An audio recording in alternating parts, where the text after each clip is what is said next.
Hello, and welcome to ROX. This is a little independent television series we've been producing since 1992. We started off in a basement in Bloomington, Indiana. J and B, just two drunken idiots ranting at the video camera. That's Jay on the left there. He's the bartender.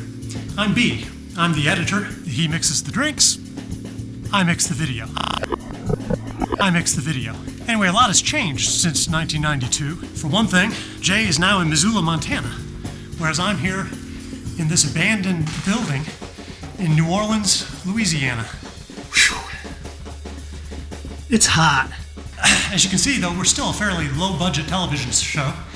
I'm holding the camera in my hand right now, just pointing it at myself and talking and hoping I don't get arrested. Because after all, I'm trespassing. This isn't my property. It's somebody else's property that they've just let go to shit. I'm not supposed to be in here, really. But there's evidence that I'm not alone. So keep your fingers crossed for me. And that brings us actually to the topic of what this episode is about, property. Property is theft. Actually, this is Property is Theft Part 2. Because we found it's just such an interesting and compelling topic, we couldn't get everything in one episode. We tried. In case you missed the last episode, there's a few stories that we're following, sort of. For one thing, we've been trying to define this concept of, what is property anyway? What is property? Property is theft. But also, Christy and I have been trying to buy a house. We began the house hunting process in the last show. We found a house that we liked. We made an offer. We had the walkthrough.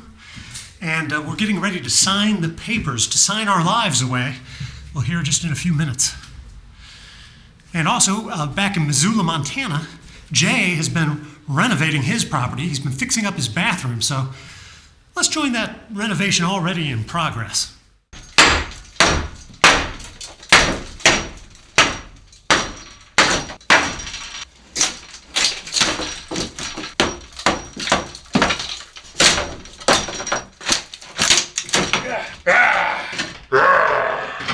It's just so pleasing to rip shit up, let me tell you. You should try it. Doesn't matter if it's a rental, just rip up your house.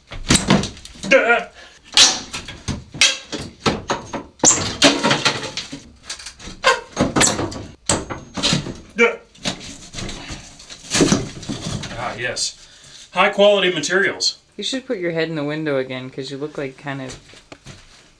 Like Jesus with a hammer. All right, now see, I've run into quite a quandary here. As you can see, we've already installed the plumbing, and I've decided to remove this. So hopefully, I won't rip off this copper pipe in the process of removing this piece of wood. Normally, I would take great care, but I'm on TV, and it's more interesting if something gets fucked up. Oh, well, that was anticlimactic, but this has a climax to it, this next thing here.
All right, we're getting ready to buy a house here in mere minutes. Now, mind you, this process has taken almost 3 months now. We've gone through every stage. It's been very complicated, and I gotta tell you, I'm a little bit nervous. It's the biggest purchase of our lifetime, that's true, but I actually come to think of it, you know, what the hell is there really to be nervous about? It's not like I can control anything at this point. After all, we're already contractually obligated to buy this thing. I can't back out or change my mind. It's too late for that. You ready to go buy a house? Yep. Here we are at the law offices of... Yeah, we're here to buy a house. To buy a house, that's Yes. good, that's a good thing. You cooperate and sign those. And it says you haven't depreciated the house or run a business out of it since 1997. So just when we thought it was over, they kept dragging us back in here to sign some more documents. Yeah, but free water and as many Hershey kisses as we can eat before we have to get out of here. Oh, and pens.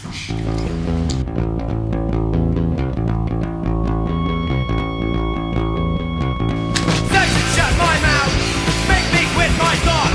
Can't stop me from thinking of the hope I had. Remedy is that.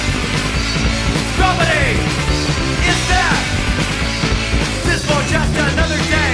Hear what they to say. Why should they want to stop the youth? Maybe because we know the truth. Remedy is that.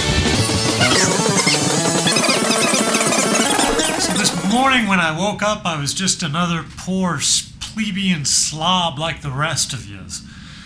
But now, I'm a property owner. It's like being royalty, like landed gentry.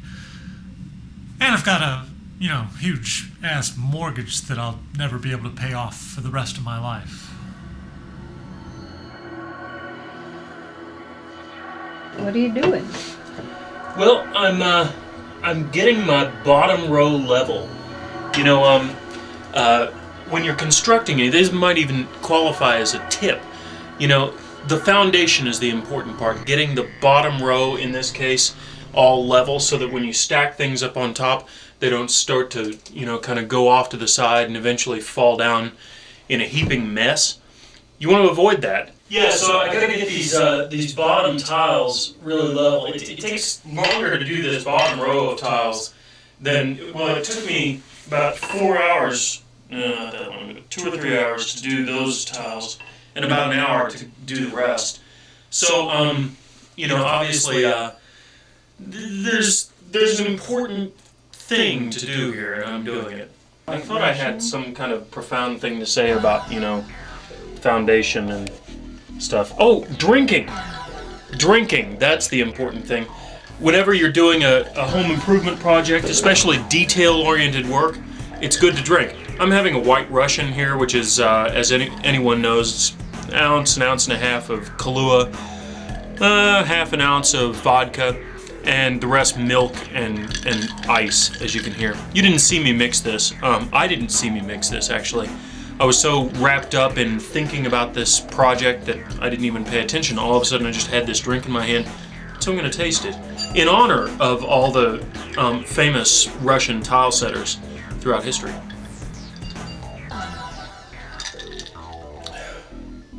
Damn, that's sweet. It's a sweet drink. It's good for a rainy Sunday afternoon. Did I mention it was raining? You probably can't see through our new window, but it is. I think that's heaven. Yeah, God's up there. And look, he's drinking.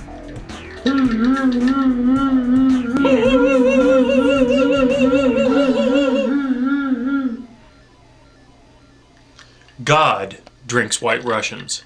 So, cheers to God. What is property? Property is theft.